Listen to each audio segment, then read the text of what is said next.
بسم الله الرحمن الرحيم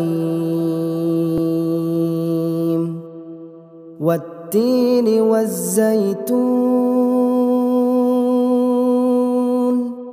وطور سينين وهذا البلد الأمين لقد خلقنا الإنسان في أحسن تقويم ثم رددناه أسفل سافلين إلا الذين